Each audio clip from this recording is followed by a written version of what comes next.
Si. Bonjour à tous et à toutes. Bienvenue au premier webinaire du RIS pour la saison 2025-2026. Je vous remercie à tous je vous remercie pour votre présence. Avant de commencer, j'en profite pour vous rappeler que le webinaire est enregistré. Si vous ne voulez pas être vu, il suffit de garder votre caméra fermée et le webinaire sera disponible sur notre chaîne YouTube en début de semaine prochaine. Le webinaire d'aujourd'hui débutera par une présentation d'une trentaine de minutes et par la suite, on ouvrira la discussion à tous. Je vous en dirai plus à ce moment comment on va procéder. Donc, je laisse maintenant la place à Philippe Gachon, directeur général du RIS, qui va nous présenter notre invité d'aujourd'hui. Donc, Philippe, je te cède la parole. Bonjour tout le monde. Merci d'être là, merci d'être venu en si grand nombre. J'espère que tout le monde va bien. Un immense merci à Monsieur Patrick Lagalec d'avoir accepté encore une fois, avoir le privilège de vous accueillir pour une deuxième fois. Vous êtes tellement d'intérêt pour tout le monde que plus ça va, plus aussi beaucoup de gens qui assistent à vos webinaires. C'est un plaisir encore une fois de vous voir aujourd'hui. Alors, Monsieur Patrick Lagadec, qui est auteur et conférencier de renom, intervient dans le domaine de la prévention, du pilotage des crises majeures, du leadership aussi en milieu instable et aussi largement reconnu par vos travaux. Vous êtes docteur d'État en sciences politiques, directeur de recherche honoraire de l'École polytechnique de Paris. Il est, Vous avez consacré aussi plusieurs décennies sur les travaux de terrain, sur les crises, et vous avez publié une vingtaine d'ouvrages salué également par de nombreux prix. Donc, encore une fois, merci beaucoup d'être parmi nous. Votre webinaire ouvre d'abord par un questionnement sur les nouvelles perspectives à développer pour faire face aux bouleversements actuels, y compris évidemment les changements climatiques. On a eu toutes sortes d'événements cet été. En ce moment, il y a encore des événements extrêmes qui se produisent un peu partout dans le monde. En ce moment, nous sommes particulièrement affectés par les sécheresses ici au Québec. Comme Catherine le soulignait, justement, une partie de la présentation sera basée sur l'échange avec vous tous. Donc, c'est important de rester après la présentation pour avoir un échange. Et ensemble, nous pourrons aborder l'innovation à engager, tester pour une meilleure capacité de résilience collective. Encore une fois, merci beaucoup, Monsieur Ladagalec. Merci d'avoir accepté notre invitation. Et la parole est à vous. Ben, merci à tous pour votre accueil. C'est toujours un plaisir de travailler avec le Québec et avec des personnes et des organisations qui acceptent qu'on se pose des questions pour lesquelles on n'a pas encore déjà tout à fait les réponses. Et dans cette perspective, je n'ai pas utilisé de PowerPoint. Je pensais m'ouvrir à vous, à ouvrir avec vous quelques perspectives à la fois de réflexion et d'action sur ces situations. J'allais dire aujourd'hui que nous sommes jetés dans un monde de plus en plus hors cadre, avec d'une part du hors échelle à peu près constant, des surprises de haute intensité, des problèmes immédiatement systémiques et des polycrises. C'est-à-dire qu'il y a plusieurs choses qui arrivent en même temps. Mais en même temps, et c'est ça qui nous pose encore plus de problèmes, avec des pertes d'ancrage de plus en plus problématiques. Quand le rapport à la vérité, le rapport à la démocratie, le rapport à la dignité est désormais battu en brèche constamment et emporté dans des torrents, comment je fais face à des événements qui sont totalement en dehors de mes cartes et avec des socles sociétaux qui sont extrêmement fissurés et, et poussés aux limites. Alors, pour que ce soit bien clair, moi j'ai un leitmotiv qui est toujours dans ces affaires de crise, excellence dans le connu, inventivité dans l'inconnu. Donc, je vais laisser de côté l'excellence dans le connu, parce que chacun fait au mieux son travail dans ce terrain. Je sais que c'est déjà très compliqué à garder le niveau d'excellence et à pousser toujours. Mais si on perd cette capacité d'excellence dans ce qu'on sait déjà faire, on risque d'avoir de très très mauvaises surprises, parce que ça risque de partir dans tous les sens. Donc le terrain étant meuble, il faut absolument garder cette compétence. Mais ce que j'avais pensé faire avec vous, c'était plutôt travailler sur, et ce domaine d'inconnu, on fait quoi là-dedans? Et j'ai préparé, je vais essayer d'être assez rapide, trois temps. Un premier temps, juste pour clarifier le tableau mutant dans lequel on est. Le deuxième, ça sera quelques pistes de réflexion aujourd'hui. Comment, notamment le monde académique, le monde universitaire, peut prendre en charge ces questions. Et puis, dans un troisième temps, en termes opérationnels aujourd'hui, quelles sont les nécessités absolues si on veut faire face et ne pas être à chaque fois tétanisé en disant mais c'est pas possible que ça arrive. Donc, le premier temps, c'est ce tableau mutant. Alors, vous l'avez déjà abordé là. On est aujourd'hui face à des problèmes qui nous dépassent. Il vient d'avoir lieu à Paris là, encore un exercice sur la crue majeure à Paris. Bon, c'est clair que si on a une crue majeure qui dépasse un peu celle de 1910, c'est l'économie du pays qui est touchée. Et même avec des répercussions au niveau européen. C'est plus la petite inondation et on revient. C'est 3, 4, 5 ans de situation extrêmement difficile. On a eu également Barcelone qui pouvait être sans eau. Comment on fait avec une ville qui reste sans eau pendant 3 mois? C'est pas une petite évacuation, c'est tout à fait autre chose. Les industries s'en vont, les hôpitaux ne peuvent pas fonctionner, etc., etc. On est sur un autre terrain. Si on a un air pollué sur longue période sur New York à cause de feux au Canada, on fait comment là? Voilà. Et puis je pensais à un problème majeur. La Nouvelle-Angleterre sous l'eau, la FEMA est débordée, avec de moins en moins de moyens et de moins en moins de possibilités, et on demande au Québec de venir intervenir pour aider. Les gouverneurs demandent au Québec de venir aider la Nouvelle-Angleterre. Et à la Maison-Blanche, ça se dispute entre certains qui disent non, il n'est pas question qu'on se fasse envahir par un pays, hein, et puis d'autres qui disent bah, venez, mais à vos frais. D'accord. Et on se retrouve avec cette situation à gérer qui n'est pas une inondation au Canada, au Québec. C'est ailleurs, et attendez, je fais quoi? Euh, donc, je plaide vraiment pour qu'on prenne en charge ces questions qui sortent et qui ont beaucoup de dimensions en même temps. Et comment on fait? Alors, si j'avais une clé à donner aujourd'hui, l'exprimer de manière simple, ce serait passer du primat de la réponse au primat du questionnement. Alors ça nous est très difficile parce qu'on est tous enfants de Descartes qui disait bah, quand il y a une situation complexe, bah, je sépare en composantes et sur chaque composante j'apporte des réponses et après j'unifie les composantes et il osait même dire il n'y a rien qui résiste à ma méthode. Et ce que j'ai constaté très souvent, c'est que notre culture de l'urgence fait que on rigidifie encore plus ce type de logique cartésienne, chacun chez soi, et après on fait de la coordination si on veut bien, et puis on a poussé aujourd'hui, on va mieux communiquer avec les citoyens, et à la limite on va leur dire, bah, écoutez, soyez résilients. Alors, Descartes avait signalé qu'il avait travaillé sur les univers connus, et qu'il allait proposer des règles pour les univers inconnus. Bon, ça, il ne l'a pas fait. Bah, c'est à nous de le faire.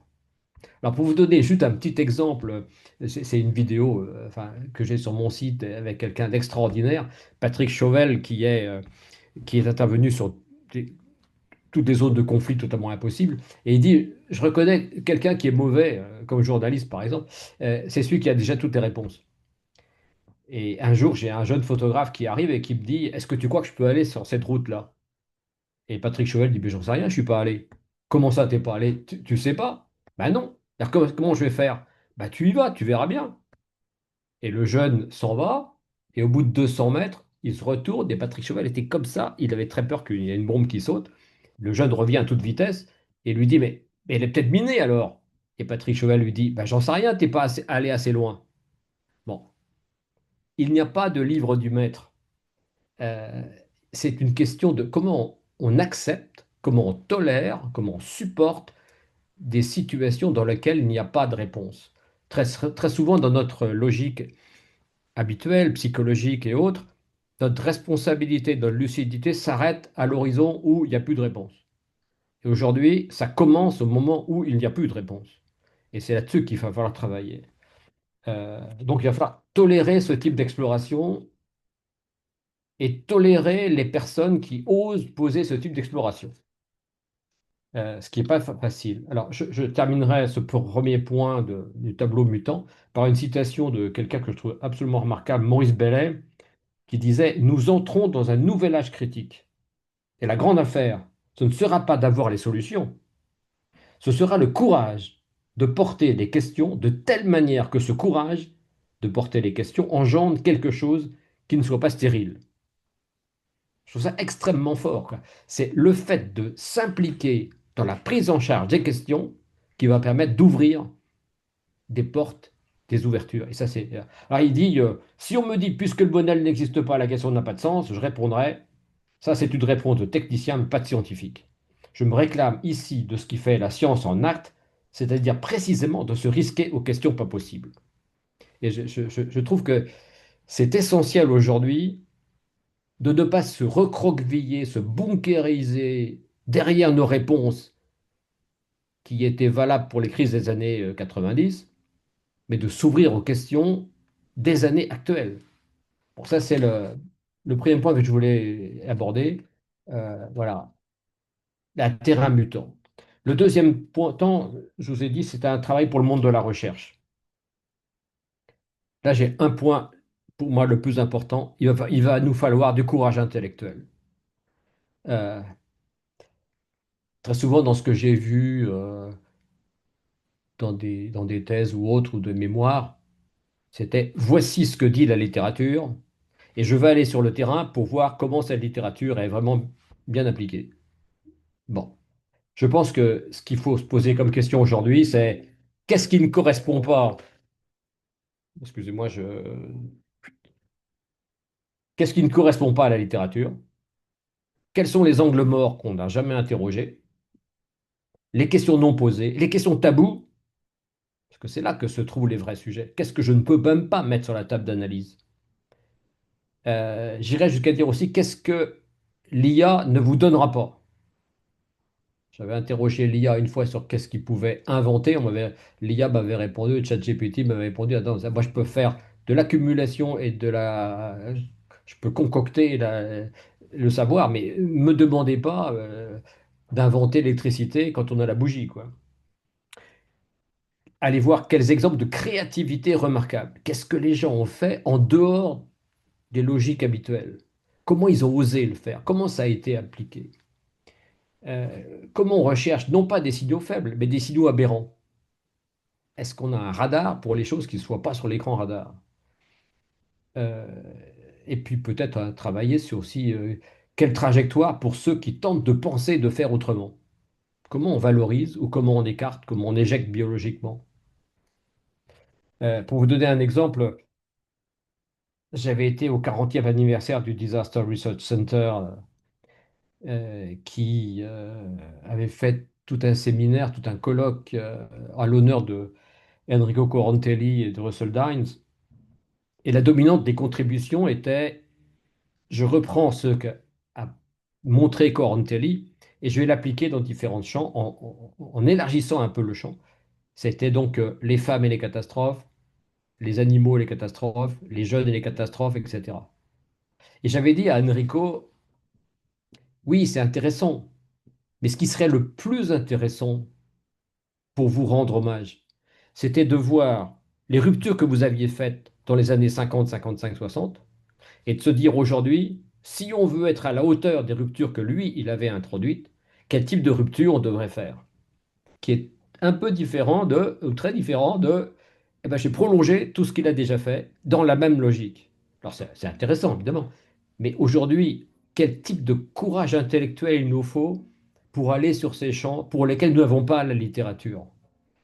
Euh, c'est c'est pas évident du tout parce que c'est beaucoup plus simple de continuer le sillon tel qu'il était et d'aller plus loin. Bon, voilà pour le monde de la recherche, le courage intellectuel. Pour les organisations, je vous donne quelques pistes. Vu la profondeur des enjeux, le caractère extrêmement sensible de toute réflexion dès lors qu'on ne respecte pas les ancrages habituels, le, la responsabilité des dirigeants et des cercles stratégiques est absolument capitale. Donc je crois qu'il faut avoir un travail avec les dirigeants, pour qu'ils soient capables de chevaucher ces situations impossibles. Ils le font déjà en partie, mais ça reste marginal. Comment on prépare les équipes stratégiques à se saisir le plus tôt possible de défis qui ne sont pas à l'ordre du jour. Comment on prépare des clubs de dirigeants pour en discuter. Alors, je crois que c'est extrêmement important de faire ça pour rendre licite ce type d'exploration. Autrement, en interne, dans toute organisation, c'est ressenti comme étant une atteinte au fondement, à l'honneur, à la possibilité de carrière. Voilà. Donc, il faut changer ça. Euh, et c'est au sommet, à la clé de voûte, d'aiguillonner, de rendre possible la créativité des organisations là-dessus. Et très souvent, vous allez voir dans tous les rapports, chaque année, aussi bien à Davos que chez les assureurs ou les réassureurs, vous avez des tableaux de risque, des, des- des dessins de risque dans tous les sens, mais on ne pose pas cette question, quelle qualité de leadership et quelle qualité de pilotage de nos organisations il faut avoir au plus haut niveau pour que ceci soit possible et qu'on puisse affronter ces différents risques. Et il me semble que l'humus, le terreau de ces organisations est beaucoup plus important encore que de pointer chacun des risques qui arrivent. Bon, ça c'est le premier point au plus haut niveau. Le deuxième point que je dirais, c'est une architecture organisationnelle qu'il faut avoir. Auprès du dirigeant, au moins une personne qui soit là pour redonner confiance, pour stimuler, pour protéger, pour promouvoir cet effort de fond. Sinon, tous ceux qui sortent la tête du lot seront éjectés parce qu'ils font trop peur. Comme me disait le directeur de risque d'une des grandes boîtes françaises. Alors là, vous apportez la poisse, quoi. Alors, on se dit, attendez, je viens de poser une question et attendez, là, je crois qu'on est vraiment sur un autre univers, quoi. Donc, auprès du dirigeant, quelqu'un qui est en charge d'eux, qui va être le parrain de ces dynamiques difficiles, exigeantes, mais absolument nécessaires. Euh, en architecture organisationnelle, ce que j'ai développé comme force de réflexion rapide pour les événements spécifiques. Une équipe préparée qui est capable, sur tout événement, de se dire c'est quoi le sujet, c'est quoi les pièges, c'est quoi qui les acteurs, et si vous avez des inventions, c'est tout de suite.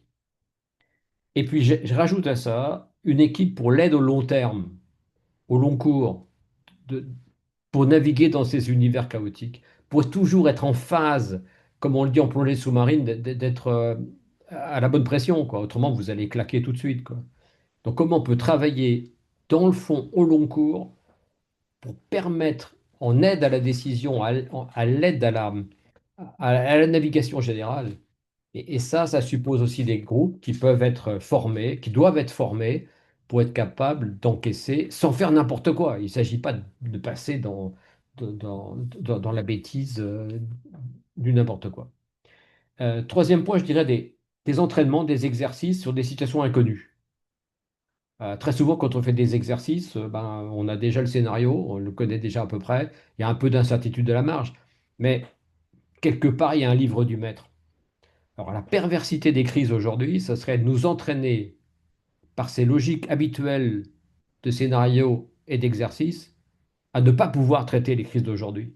Parce qu'on entraîne les gens à être encore meilleurs dans la production de réponses.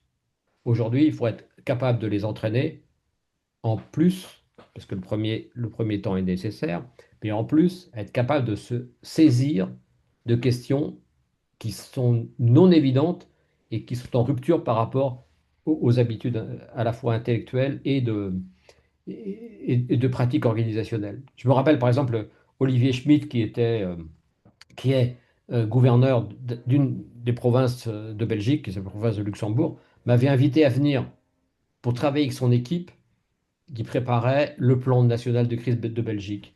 Il m'avait dit quelque chose d'absolument extraordinaire. Il me dit, venez challenger mon équipe. Ça, c'est génial. Au lieu de dire, bah, faites-nous un PowerPoint. Non, non, venez challenger notre équipe. Et ils étaient super bons. Il y avait des gens de très, très haute tenue là-dedans. Je n'aurais jamais dit quoi que ce soit sur leur capacité organisationnelle et opérationnelle spécifique. Mon problème, c'était venez nous challenger. Quatrième point, je dirais des formateurs, non pas pour dire je vais vous donner corrigé à la fin de l'exercice, mais je vais vous accompagner dans l'exploration de l'inconnu. C'est pas ne vous en faites pas, vous aurez les PowerPoint à la fin. Mais avec nous, vous ne serez plus tétanisé par la feuille blanche. On va vous aider à travailler sur la feuille blanche. Et c'est ce type de formateur qu'il faut avoir aujourd'hui. Cinquième point, je dirais les retours d'expérience, non pas focalisés sur l'écart entre ce qu'on a fait et ce qu'on aurait dû faire, ce qui est dans les plans, mais focalisés sur les grandes surprises, les pièges émergents, les inventions extraordinaires qu'on a pu faire, les innovations. Je donne quelques exemples. Ce qui m'avait frappé dans Québec 98, la tempête de glace, quand on avait vu les gens d'Hydro-Québec, une phrase absolument clé. Nous étions préparés à une panne, nous avons eu une destruction de réseau. Des gens qui sont capables d'énoncer le problème d'une manière aussi en rupture par rapport à ce qui était prévu, c'est tout à fait remarquable. Ou c'est Tad Allen, l'amiral envoyé par Bush sur Katrina, qui dit la première chose que nous avons comprise en arrivant, c'est qu'on n'avait rien compris. Ceci n'était pas un cyclone. C'était une arme de destruction massive sans dimension criminelle. Bon, une fois que vous avez clarifié ça, vous avez fait un énorme pas. Ou c'est le général Honoré qui dit attendez, mais on n'a pas besoin de flingues, on a besoin de bus. Et plus vous sortirez les armes de guerre, moins vous aurez de conducteurs de bus qu'il nous faut pour évacuer. Parce que le problème, c'est d'évacuer. Bon, ou autre chose que j'ai pu remarquer, c'est ça, les retours d'expérience qui sont vraiment intéressants. Sur Sandy, le conseiller spécial du patron de la FEMA me dit, j'ai créé trois cellules. Une première, c'est détection des erreurs. C'est remarquable quand même. La deuxième, c'est détection des initiatives émergentes. Et la troisième, invention. Bon, c'est ce type de retexte qu'il nous faut aujourd'hui. Extrêmement positif, recherchant tout ce qu'il y a d'innovation, qui est d'ailleurs beaucoup moins culpabilisant. Alors, sixième point, je dirais avec les citoyens. Les citoyens, il ne s'agit pas de leur dire, tiens, demain on fait un exercice. Surtout ne paniquez pas, ne faites rien, on vous dira ce qu'il faut faire. Non, non. Inverse, leur donner les rênes pour les exercices. Qu'est-ce qui vous serait utile qu'on fasse? Puis tenez, c'est vous qui allez le faire. On va vous aider, mais c'est vous qui allez le faire. Alors, je vous renvoie au dernier numéro ou avant-dernier numéro de Crisis Response Journal du printemps 2025, où il y a un ancien responsable de la FEMA qui donne trois exemples. Sur Sandy, il y avait deux personnes de la FEMA et ils ont été recherchés 40 personnes. Il y avait là-dedans des ingénieurs, des mordus de l'urgence, etc. Et ils leur ont dit, écoutez, on a besoin de vous. Alors, deux choses seulement. À vous de résoudre des problèmes et puis respecter la loi. Maintenant, allez-y. Et ces gens-là ont été capables de revitaliser les réseaux sociaux, apporter des éléments techniques. Ben, voilà ce qui confiance par rapport à ces citoyens. Il disait sur l'ouragan Harvey en 2017, il y a un groupe de propriétaires de bateaux qui est arrivé sur la zone parce qu'ils n'avaient pas suffisamment de bateaux. Et les autorités leur ont dit, bah, écoutez, allez chercher les gens que vous pouvez trouver, amenez-les à tel point où nous allons pouvoir récupérer, et puis, créez pas plus de problèmes. Et ça s'est très très bien passé. Responsabilisation, etc. Bon, c'est ça qui est important. Et le dernier exemple, je pense beaucoup à ce qui s'est passé dans World Trade Center. L'analyse qui a été faite dans la commission d'enquête, c'est de dire le 911 n'arrêtez pas de dire ne vous en faites pas, ne faites rien, ne bougez pas, les pompiers vont arriver.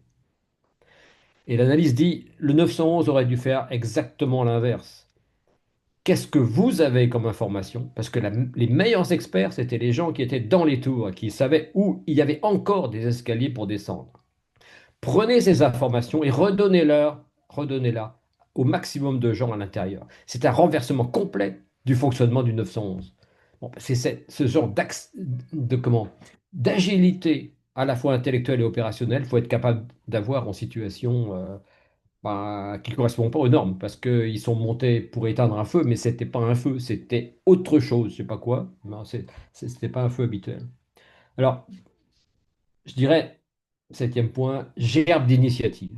Allez-y, prenez deux municipalités, il y en a une qui fait un exercice, l'autre qui regarde en observateur, et ils changent au bout de 15 jours, ils refont le plus large éventail possible de, d'initiatives qu'on peut prendre pour mettre les gens dans le bain et jamais en leur disant surtout ne faites rien. Non, c'est vous qui allez faire. Sur les colloques et les conférences, je dirais, c'est mon dernier point, moins sur ce qu'on sait que sur les grands espaces d'ignorance, sur les questions non posées. C'est ça qu'il nous faut comme conférence aujourd'hui. Il y a une course de vitesse qui est engagée et c'est à nous d'être capables de créer des repères de pensée, des repères d'action, des grammaires de questionnement pour être capable de se monter à la hauteur de ces défis d'aujourd'hui. Sinon, ça sera toujours la même pathologie, on les voit tous les jours. C'est oh là là, c'est pas possible, ils n'oseront jamais. Comment c'est possible? Il y a déjà une crue la semaine dernière, je ne peux pas en avoir maintenant. Euh, Passer de la tétanisation, bientôt la capitulation, bientôt des conflits tous azimuts parce qu'on ne sait pas faire autre chose. Et pour être capable bah, de mettre de l'énergie dans le système en fonction des questions qui sont posées aujourd'hui. Alors je dis encore, hein, pour qu'il n'y ait pas de malentendu, gardez l'excellence sur le connu, mais investissons rapidement, de manière intelligente, sur l'inconnu. Et là, j'insiste bien, il faut être responsable. C'est audace et responsabilité. Une fois, il y avait une étudiante qui avait demandé à vraiment travailler avec moi. J'étais pas très chaud. Et finalement, je lui ai dit, bah, sur cette affaire-là, c'était une affaire un peu comme la Josacine, c'est-à-dire qu'il y avait eu du cyanure dans un médicament. C'est donc une affaire criminelle. Je lui ai dit, bah, regardez la presse. Et elle m'a interrogé, elle m'a appelé chez moi minuit le soir en me disant, ça y est, j'ai réussi à avoir la cellule de crise de l'opérateur. Je dis, mais comment vous avez fait? Oh, bah, c'était très simple. Je leur ai dit que j'avais aussi, moi, un flacon de cyanure. J'ai dit, attendez, mais alors, j'ai arrêté de parler et elle m'a dit, et, mais qu'est-ce que je fais maintenant? Et je dis, bah, c'est simple, hein. Vous arrêtez tout pendant 3 ans, hein. On ne s'amuse pas avec ces questions-là. Donc, c'est audace, mais responsabilité. On ne fait pas n'importe quoi. On va créer ensemble. Donc c'est pour ça que c'est bien d'avoir une grande diversité dans ces groupes d'anticipation, de réflexion, de travail, pour que chacun puisse un peu séparer ce qui est une idée peut-être complètement saugrenue, une idée théorique mais qui ne s'applique pas, et une idée qui peut s'appliquer et sur laquelle on peut travailler. Bon, c'est audace, responsabilité. Bon, voilà les quelques éléments que je voulais vous donner au départ, pour ouvrir un peu la possibilité de réflexion et d'action. Voilà, et maintenant je suis prêt à travailler avec vous si je n'ai pas été trop long. Merci beaucoup, c'était super intéressant, plein de points tellement pertinents. Donc, on va ouvrir la discussion à tous pour parler, poser des questions. Donc, il va y avoir quand même quelques consignes. Donc, on va lever la main pour les personnes qui veulent poser des questions vont lever la main. Je vais donner la parole aux gens. Euh, je vous demanderais de prendre, tu sais, d'énumérer ou en tout cas d'énoncer votre question peut-être en 1 minute pour, en tout cas, 1 minute un petit peu dépassée, mais pas trop, parce qu'on veut quand même avoir le plus de questions possibles. Donc, c'est ça, on va laisser aussi, on va avoir une question par personne par souci d'équité. Je regarde mes notes. Et vous pouvez aussi écrire vos questions dans le chat. Je vais pouvoir les lire à M. Lagadec là, pour pouvoir répondre. Donc, vous pouvez y aller. Levez la main ceux qui veulent y aller et je vais vous donner la parole.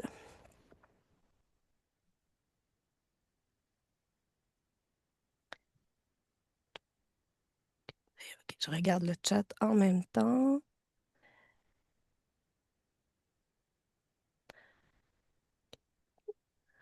OK, donc, ben Philippe, tu peux ouvrir ton micro et y aller.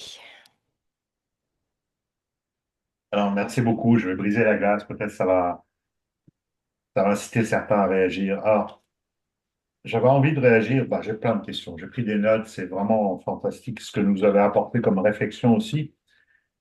Je vais aller avec les organisations, le troisième groupe de questions, puis peut-être certains vont réagir. Bon, en ce moment, on est en élection municipale ici au Québec.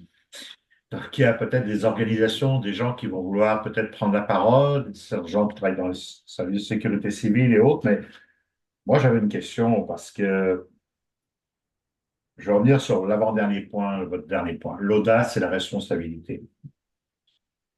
Euh, Comment, encore une fois, dans les organisations qui sont parfois extrêmement normées, organisées, notamment les services de sécurité civile, sortir justement des endroits où on a l'habitude de fonctionner, euh, alors que c'est quelque chose qu'on apprend notamment en ce qui concerne les interventions d'urgence, mais comme vous l'avez mentionné, et puis je vais terminer là-dessus, on a fait face déjà, que ce soit d'ailleurs à travers le monde, mais c'est vrai au Québec, à des cumuls de désastres, d'aléas qu'on n'avait jamais vus.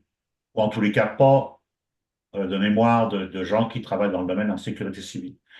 Comment sortir justement en gardant cette responsabilité, cette audace de normes qu'on a l'habitude d'avoir quand on fait de la gestion en général d'un risque qui se produit ponctuellement, mais jamais de façon aussi cumulative comme on est en train de le connaître.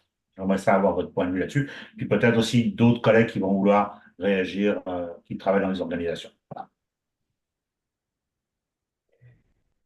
Moi, je pense que comme c'est un terrain qui inquiète énormément, enfin, chacun,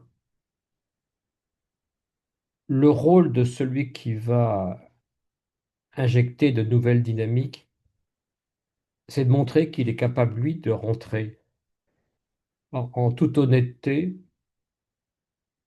sur ce terrain difficile. Je me rappelle, un jour, j'avais retrouvé un préfet que je connaissais bien qui était à La Réunion et on avait fait une petite réunion avec une quinzaine de personnes du département et on avait travaillé sur euh, quelles sont les limites de nos préparations. Et quand la parole est arrivée au préfet, au lieu de dire, écoutez, arrêtez de vous poser des questions, nous avons évidemment réfléchi et nous sommes responsables, etc., il avait énoncé, on n'est jamais suffisamment bien préparé. Et c'était extraordinaire. À partir du moment où on dit, on va réfléchir sur les questions pour lesquelles nous n'avons pas les réponses, je pense qu'on a déjà retrouvé de la crédibilité parce que personne n'est dupe. Et donc le premier qui dit j'ai les réponses et j'aurai toutes les réponses en situation, il a déjà perdu toute crédibilité avant même que ça commence. Parce qu'on sait très bien que c'est pas vrai. Donc une espèce de malléabilité, d'ouverture, bon, c'est ça qui... L'exemple qui vient à l'esprit, un jour, on était entre San Francisco et Washington et on devait s'arrêter à Chicago et on s'est posé à Des Moines parce qu'il y avait un problème. Et la personne qui nous a accueillis, l'officiel qui nous a accueillis, écoutez, au sol, pour cette escale non voulue, il dit, écoutez, j'ai trois bonnes nouvelles. La première, c'est qu'il y a un mètre d'eau sur la piste à Chicago, vous atterrirez jamais à Chicago.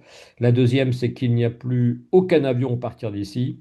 Et la troisième bonne nouvelle, c'est qu'il n'y a plus aucune place à l'hôtel. Maintenant, je suis libre pour répondre à toutes vos questions. Bah, il n'y a plus qu'à éclater de rire en disant, bah, bien joué, enfin, tu n'es pas en train de nous faire un cinéma sur le mode tout est prêt, parce qu'on va tout de suite le découvrir. Et donc, quelqu'un qui dit, comme vous venez de le dire, écoutez, on a des séries de défis qui nous tombent dessus, et encore par rapport à ce que nous pourrait nous arriver, comme je l'évoquais avec la Nouvelle-Angleterre, c'est peut-être débile, mais bon, euh, on va avoir que ça. Personne, celui qui vous dirait qu'il a la réponse, il a tout faux. Donc, on va travailler ensemble pour le faire. Déjà, ça, on reconquiert de la légitimité, de la crédibilité et de la volonté des uns et des autres de participer, quoi. Un jour, j'étais avec un sapeur-pompier, il recevait des jeunes de 10 ans à peu près, et il disait à une jeune qui était là, t'en fais pas, s'il y a un problème, on est là. Je lui dis oui. Après, je lui ai dit, vous pouvez lui dire ça, c'est bien.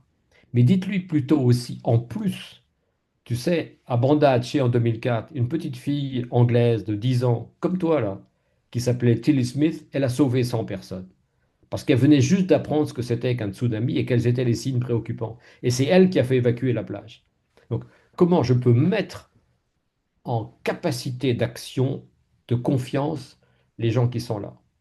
Et ça commence absolument par un point, la capacité des leaders à assumer qu'ils n'ont pas la réponse, mais qu'ils vont la trouver avec les gens.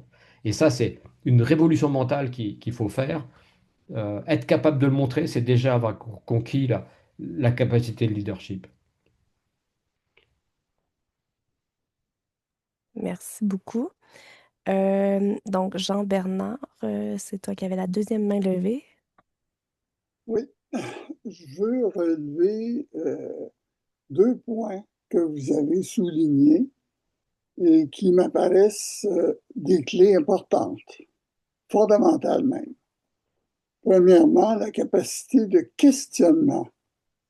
Et non seulement le questionnement entre les personnes qui agissent dans une situation d'urgence, mais surtout les dirigeants qui ont en général une certaine portés, ils sont portés en tout cas à avoir une certaine vision tunnel due au fait qu'en principe, ils en connaissent un peu plus que les autres.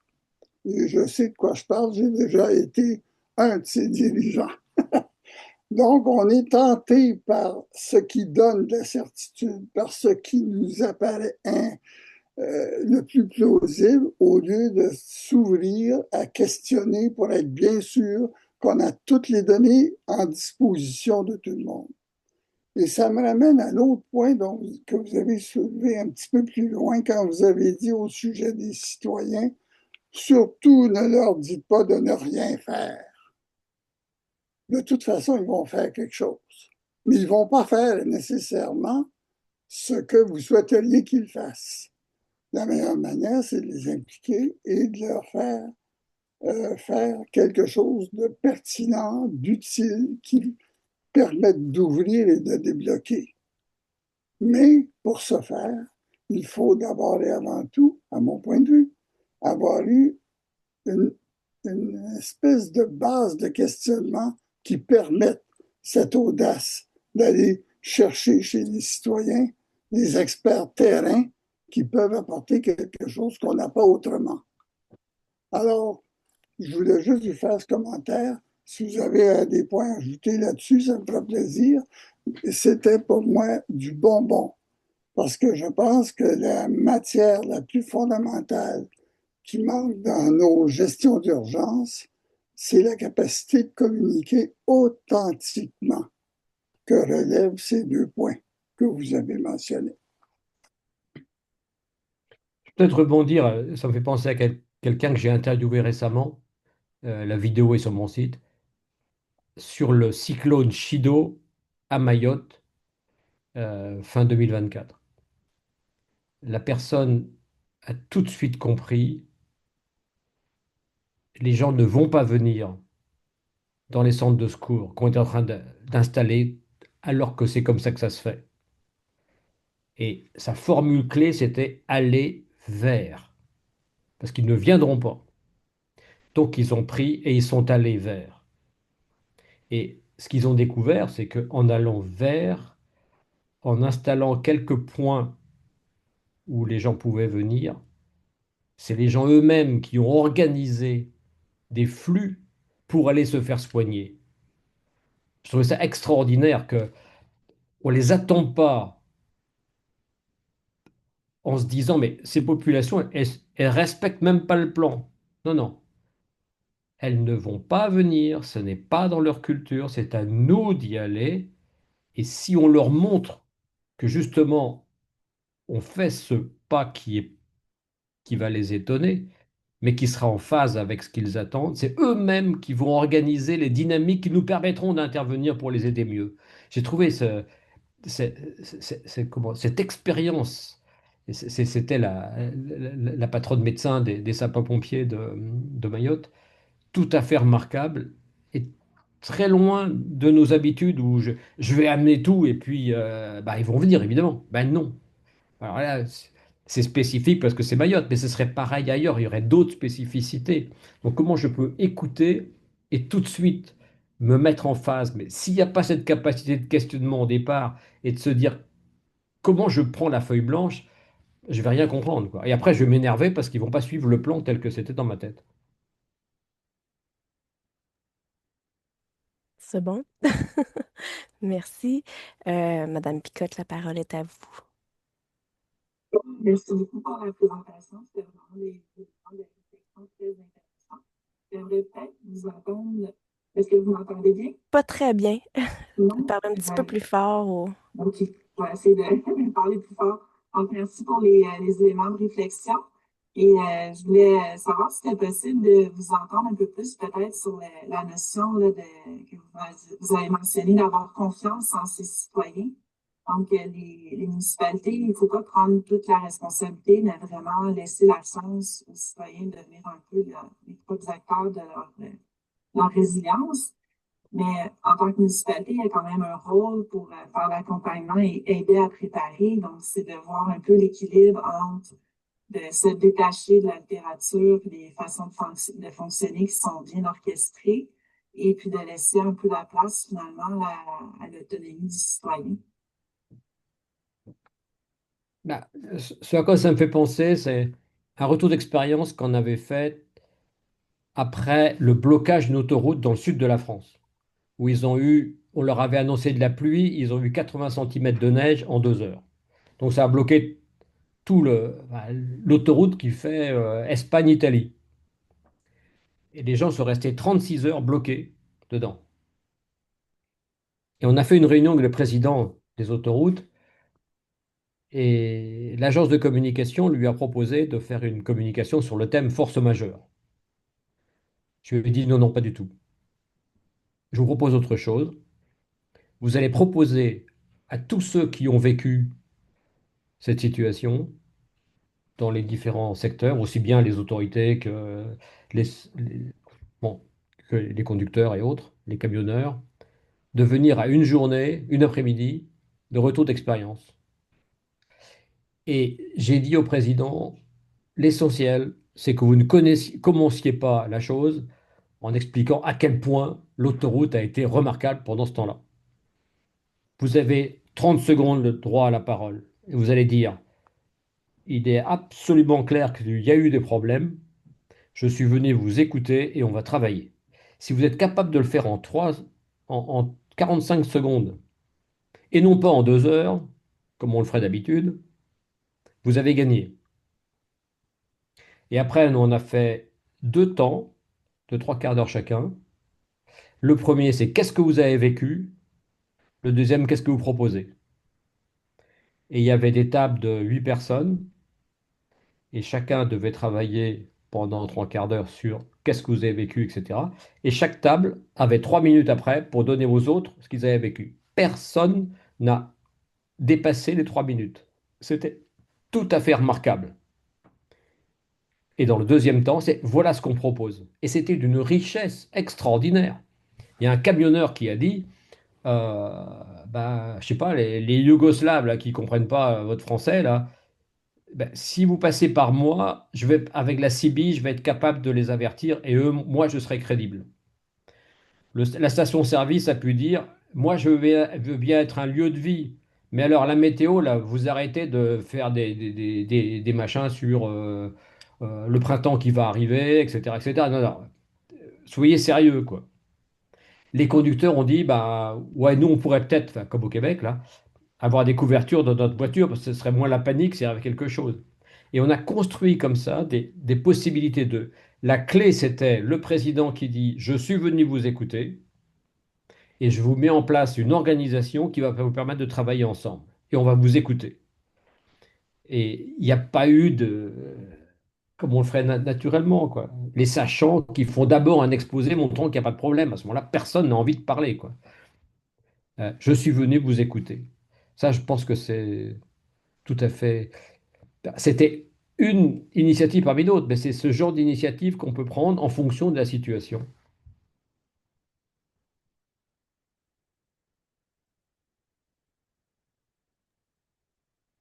Merci. On a deux questions dans le chat. Donc, je vous lis la première. Euh, Comment peut-on faire de la résilience collective avec les vagues de chaleur ou face aux vagues de chaleur? C'était la première question. Je vais lire la deuxième après. Voilà. Un, j'ai pas réponse à tout. Donc, deux, intuitivement, dans une collectivité soumise à une vague de chaleur, mon intuition, ce serait de dire, prenons deux quartiers, demandons à ceux qui se sont intéressés de venir travailler avec nous, et on va faire deux séances distinctes, et on va demander aux uns et aux autres après de comparer ce qu'ils ont proposé. Et sur le thème, on ne vient pas avec des valises de réponses, on va vous demander de réfléchir qu'est-ce qu'on pourrait faire d'intelligent. Et c'est peut-être des jeunes de 12 ans qui vont trouver des choses intéressantes. Et je me rappelle le livre de Clydenberg sur la vague de chaleur à Chicago, je sais plus quelle est la date, 77, je sais pas, avec 700 morts. Et il avait clarifié que là où il y avait le moins de victimes, c'est là où il y avait le plus de capacité sociétale d'entraide. Bon, ça peut être très bien de dire comment on peut s'entraider en situation dans laquelle il ferait vraiment trop chaud, ce serait invivable, quoi. Et moi, je mettrais bien les gens en situation de différents groupes et pas 300 personnes à qui on demande qu'est-ce qui veut bien prendre la parole, parce que là, on n'en sort pas, et demander à chacun des groupes qu'est-ce que vous proposez, et après, on fait le point pour savoir qu'est-ce que les uns et les autres ont proposé, quelles meilleures idées, on fait voter sur les meilleures idées, on fait voter sur les meilleurs pièges, qu'est-ce qu'il faut surtout pas faire, euh, qu'est-ce qu'on peut prendre comme initiative maintenant. Ben, voilà. Et je pense que l'essentiel, comme tout à l'heure, c'est de mettre les gens en situation, de les autoriser à être écoutés, responsables, et on leur dit, c'est vous qui allez être créatifs. Comment on peut vous aider à mettre ça en place? Mais c'est vous qui allez trouver des éléments. Alors, c'est peut-être un peu facile, peut-être que c'est très limite certaines fois où on est vraiment dépassé. Bon, si on est dépassé, on fait comment? Euh, j'ai toujours constaté que lorsqu'on ouvre le questionnement, même si on ne trouve pas, au moins on a le respect des gens qui sont là et ils se disent, bah oui, finalement, on va peut-être réfléchir un peu et on va produire quelque chose.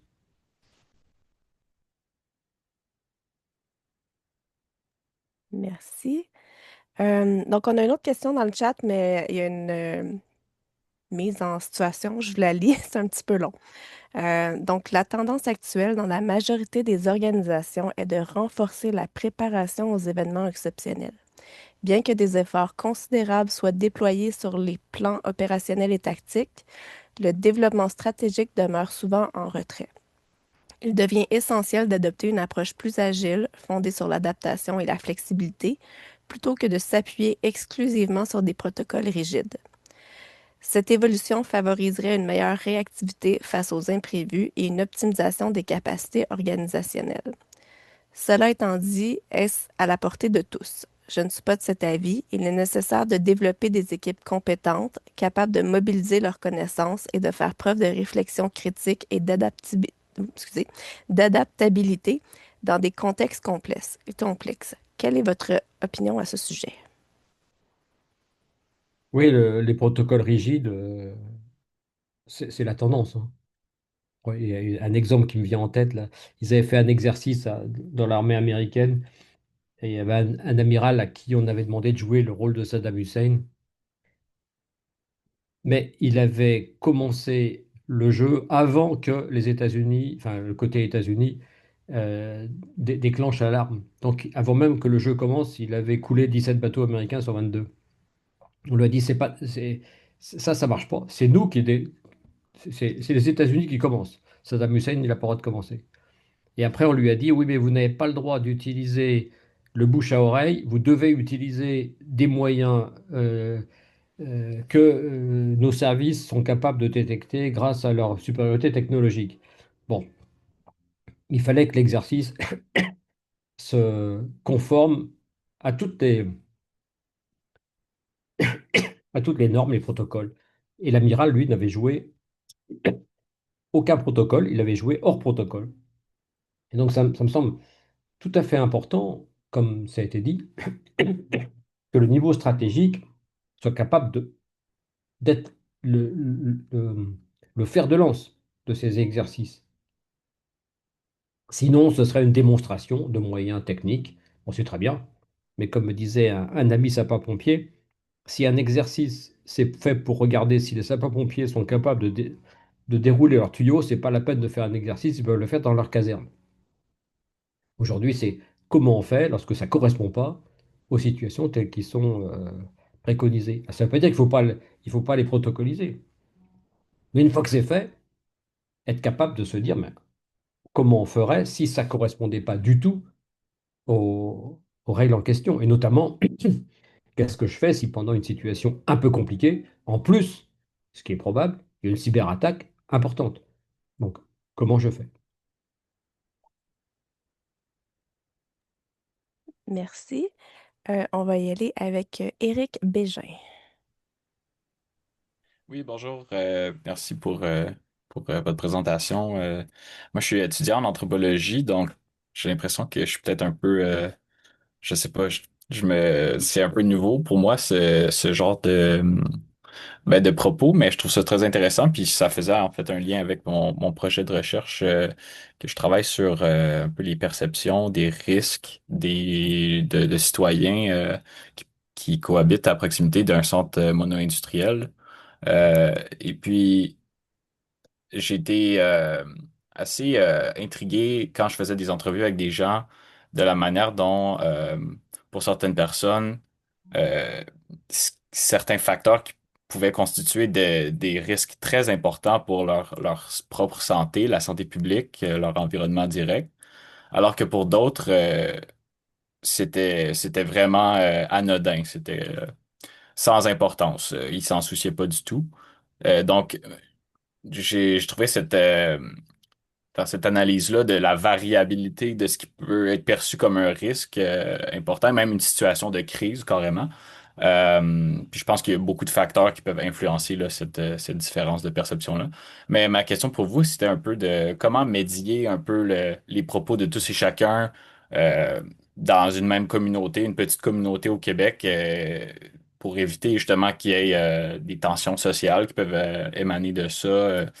Euh, puis peut-être aussi en considérant les enjeux de désinformation, mais aussi dans un contexte où une bonne partie de la population a perdu confiance en des institutions publiques comme les institutions de santé publique notamment et le gouvernement. Euh, donc, c'est un peu ma question pour vous, là. Bah, je pense qu'il faut abandonner l'illusion de perception simple, de, de solutions simples. Ça va être très complexe. Et le fait d'accepter le complexe et de se dire qu'on va travailler là-dedans, c'est le début de la sagesse. Parce qu'autrement, pas tout le monde maître, c'est pas une armée, et encore, si c'était une armée, ça ne marchait pas comme ça. Avec toutes les contradictions. T'as un préfet qui me disait, ils avaient une inondation dans une ville du sud de la France. Il a voulu évacuer 8000 personnes, ils ont refusé. Il a fallu les évacuer pendant la nuit, ce qui était extrêmement dangereux en termes d'hélico. Et le lendemain, il était dans les rues pleines d'eau en bateau, et les gens aux fenêtres lui criaient, vous êtes un salaud, vous auriez dû nous évacuer de force. Bon. Et très sagement, il me disait, oui, ben, il faut vivre avec ces contradictions. Donc on ne va pas mettre tout dans une boîte, mais mon idée, c'est que plus on aura investi au départ pour être capable de se parler sur des situations euh, qui échappent à des couloirs très très rigides, d'interprétation, euh, plus il y aura des marges de manœuvre en situation délicate. Alors, ça restera acrobatique, mais si ce n'était pas acrobatique, ce ne serait pas une crise. Ce serait une petite urgence dans laquelle il y a un service qui a les réponses et faut le laisser faire. Ici, c'est automatiquement quelque chose d'un peu compliqué. Et donc, c'est une société, bah, la société, il faut qu'elle vive et ça va être en contradiction. Mais bien saisir ces contradictions, je repense là, en vous écoutant, ce qui s'est passé à la Nouvelle-Orléans. Ceux qui peuvent évacuer, c'est ceux qui ont une carte gold.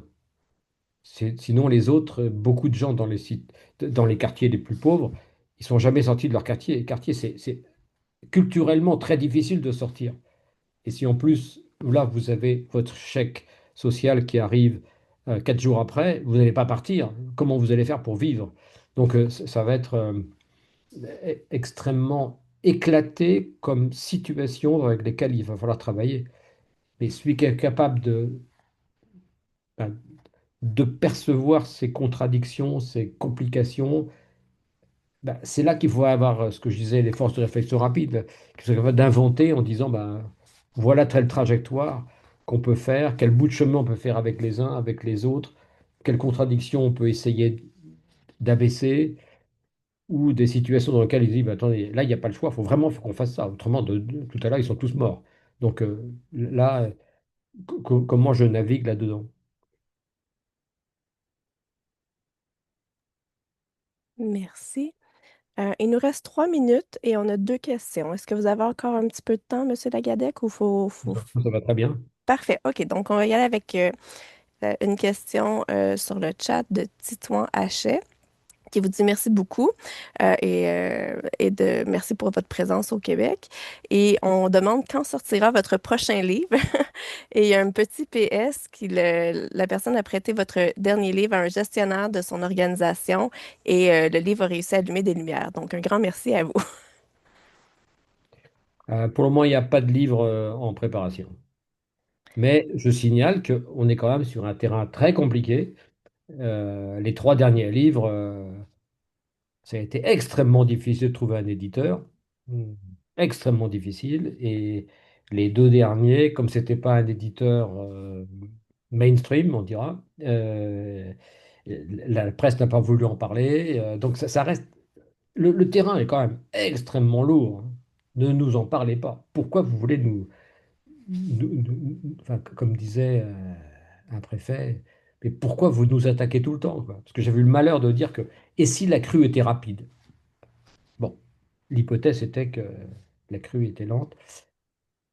Pour vous donner un exemple, on avait fait un jour une simulation avec des experts sur un tsunami à Nice. Donc, il fallait pas que le tsunami fasse plus de 30 centimètres, autrement ça aurait attaqué l'aéroport, et l'aéroport servait pour appliquer le plan national de crise. Et donc, comme il fallait appliquer plan national de crise, il ne pouvait pas y avoir de problème d'aéroport. Il n'y avait pas de problème non plus d'autoroute, autrement on ne pouvait pas appliquer le plan régional de crise. Et puis, le préfet avait à sa disposition toute l'équipe de crise avant même que le séisme ne frappe, autrement on n'aurait pas pu gérer la situation, etc., etc. Alors, j'étais intervenu à un moment donné en disant, attendez, il me semble que c'est un peu bizarre comme hypothèse pour la journée. Et on m'avait dit, vous devez savoir qu'il y a la continuité de l'État, donc il n'y a pas de problème. Bon, on avait arrêté, mais ça montre bien cette capacité qu'il faut avoir aujourd'hui à accepter des questionnements pour lesquels on n'a pas déjà les réponses et sur lesquels on va travailler et on trouvera des réponses efficaces avec les uns et les autres en situation qui n'était pas prévue.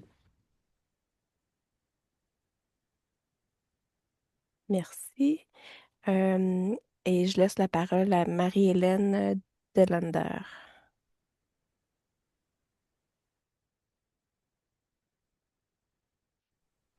Avec le son, bonsoir. J'ai une petite question, Monsieur Gadec, par rapport à la force de réflexion rapide que vous avez évoquée, à laquelle vous avez participé.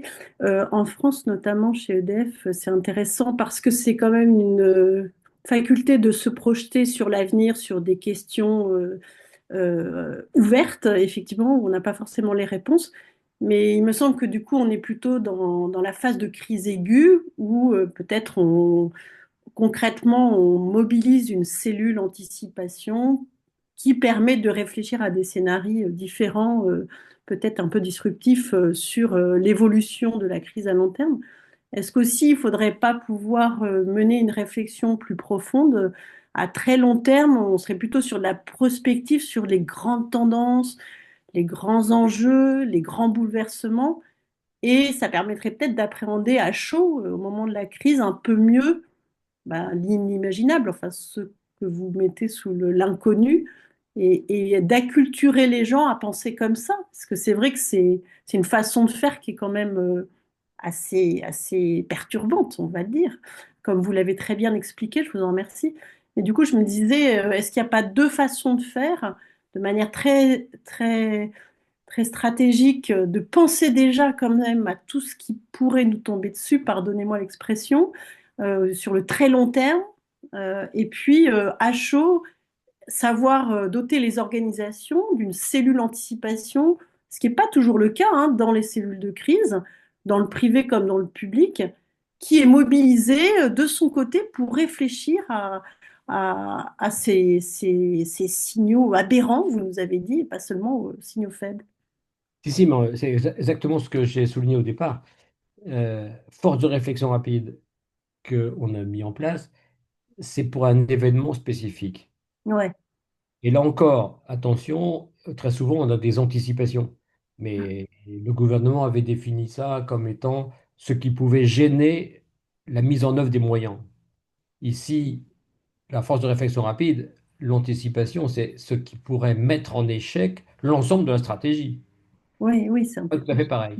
Oui, oui, Et ce que j'ai dit tout à l'heure, c'était que pour les événements, je vois force de réflexion rapide, mais pour le long cours, je vois également une équipe en charge d'ouvrir des questions non évidentes, parce qu'évidemment, les, les gens qui font de la prospective, ils travaillent toute la journée, mais des questions qui ne se posent pas, qui ne sont pas posées, qu'on ne peut pas poser, et qui vont travailler là-dessus, non pas sur un événement, mais sur des tendances générales de rupture qu'il qu'il va falloir travailler. Et ça ne se fait pas encore, mais ça me ouais. semble tout à fait important, vu qu'aujourd'hui, ce n'est pas que des événements, c'est des torrents qui nous arrivent et qui emportent les organisations dans autre chose. Il n'y a qu'à voir comment l'Europe a travaillé cet été sur votre pays du Sud qui venait appliquer quelques dictates comme ça. C'est effrayant la manière d'improvisation, d'impuissance que ça donne, quoi. Donc, s'il n'y a pas ce travail de fond, le jour où quelque chose se passe, c'est tétanisation, capitulation, conflit tous azimuts, et puis finalement on laisse tomber, quoi. Et donc, il y a vraiment un travail à faire. On dira, mais oui, mais vous êtes fou, parce que pourquoi parce que c'est le sujet d'aujourd'hui. Parce que ça nous arrive de tout le temps, toutes les minutes, on a des problèmes qui sortent des cadres. Ça peut rester dans le cadre, mais c'est de plus en plus, de plus en plus rare, quoi. Oui, donc il y a une espèce d'acculturation assez problématique, impensable. Non, Oui. c'est Et donc, je suis tout à complètement. fait d'accord, hein, les deux niveaux, les niveaux D'accord. événement Oui. et le niveau long cours. Mm. Et il faut créer. Alors, on a déjà un peu créé sur l'événement, et encore, ça reste extrêmement limité. Mais il y a le deuxième qui est à faire dans tous les cercles dirigeants. Bon, il y a qu'à voir comment on a abordé le Covid au début, quoi. Quand la ministre française dit aux uns et aux autres, je crois qu'il y a un problème, on lui dit, mais attends, mais c'est toi qui as un problème. Enfin, qu'est-ce que c'est que ce truc? L'OMS dit qu'il n'y a pas de problème. Bon, alors j'avais vu à Toronto l'OMS arriver après les événements, donc ça voulait dire que si l'OMS avait cette posture qu'ils avaient, il n'y a pas de problème international, c'est qu'on était déjà largement dans la crise. C'est ça qu'il fallait compte. Mais sujet totalement incompréhensible, non, non, vous ne pouvez pas prendre ça en charge et qui fait tellement peur qu'on dit non, il n'y a pas de problème, quoi. Merci. Merci. Donc, je sais que j'avais dit qu'on n'avait plus de questions. Il y en a deux. Si vous avez encore du temps, on peut répondre. Sinon, c'est correct, on peut arrêter ici. C'est pour vous. Pour moi, c'est bon. C'est bon, bon, on peut continuer. Donc, on avait une question dans le chat. Et par contre, ça va vraiment avec les deux dernières questions qu'on prend. Donc, on a une question dans le chat de Gwenaëlle Pitry qui nous dit, qui vous dit, dans le fond, merci beaucoup pour votre intervention fort intéressante. Comment essayer d'avancer avec les citoyens et une très infime partie d'une organisation lorsque le niveau de maturité n'est pas et ne sera pas au rendez-vous? Comment naviguer? J'ai envie de dire, demandez pas à tout le monde de venir remplir la plus grande salle de Montréal pour voir qu'est-ce qu'on peut faire, mais essayez de trouver quelques initiatives les plus diverses possibles, en passant par le bas et pas en tombant par le haut, pour essayer de créer de l'énergie inventive et positive. Et puis après, on pourra faire le bilan. Vous mettez une thèse sur qu'est-ce qu'on a fait comme essai ces 2 dernières années là-dessus. Et on va avancer comme ça. Et après, quelque chose va sortir de ces dynamiques d'inventivité qu'il faut développer. On n'a pas d'autre choix. On va pas faire un plan pour savoir comment les gens peuvent travailler maintenant de manière inventive. Ça, on ne va pas le faire. Merci. Il y avait une main levée pour David Ortiz. Est-ce que c'est encore d'actualité ou non? Oui? OK. Donc, tu peux prendre la parole. Ben, merci. Justement, merci, Monsieur Lagadec. Ça fait plaisir de vous entendre à propos de ces réflexions. En fait, moi, j'ai fait une thèse sur la résilience collective et par rapport au cas en France de la Roya, donc un cas qui s'est passé en 2020, en pleine pandémie, on va dire. Et ça a choqué un peu, bon, les esprits. Et à propos de vos réflexions, en fait, ce que je trouve et que j'ai trouvé dans ma thèse, en fait, c'est que ce qui manque plutôt je dirais, dans les approches occidentaux en général, c'est plutôt des approches communautaires, en fait. Et dans les cas de France, par exemple, il y a beaucoup euh, je les qualifie comme une peur à la communauté. Même le terme communauté provoque assez, ça choque beaucoup de personnes. Par contre, lorsqu'on compare avec des pays des Indes, par exemple, ou certains pays africains, on arrive à trouver que certaines approches communautaires permettent justement l'application quotidienne des individus, pas uniquement que pour les crises, ni pour les catastrophes, mais le fait que ces personnes se côtoient tout le temps et à chaque fois qu'ils arrivent à se connaître, et en tant que voisin, en tant que, voilà, si j'ai un voisin policier, si j'ai un voisin pompier, voilà, je sais qui ils sont et je peux les aider aussi. Et une fois qu'on fait ça, on arrive à trouver une reconnaissance humaine. Et à partir de là, on crée une phénomène, en fait, des réciprocités. Moi, je fais un repas avec mon voisin et à la fois, je serai invité, je vais l'inviter à mon tour, voilà.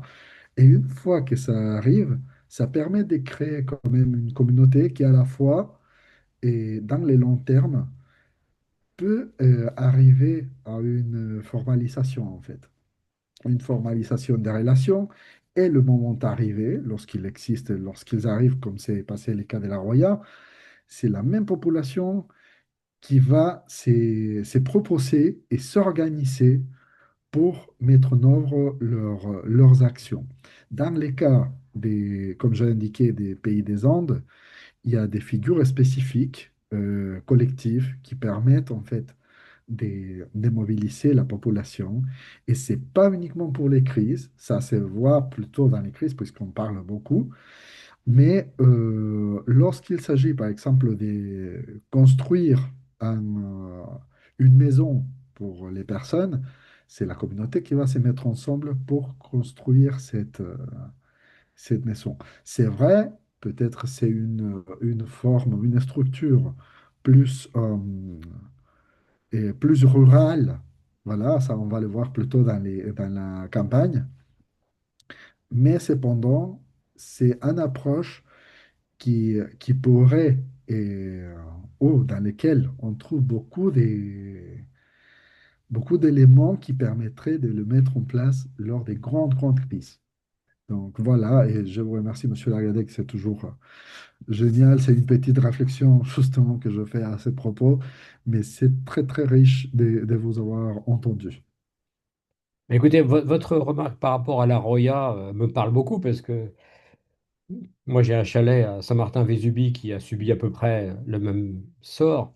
Et pour vous donner les réflexes, moi j'ai proposé éventuellement de prêter mon chalet à des gens qui étaient sans rien. On m'a dit surtout pas parce que vous pouvez pas, il faut louer au moins pendant un an. Et avant qu'il y ait qui que ce soit qui vienne, il faut faire une étude pour savoir s'il n'y a pas de l'amiante, s'il n'y a pas du plomb, s'il n'y a pas des termites, etc. Ben, on n'en sortait pas. Enfin, c'était, ben, on m'a dit, écoutez, faites rien, c'est trop compliqué.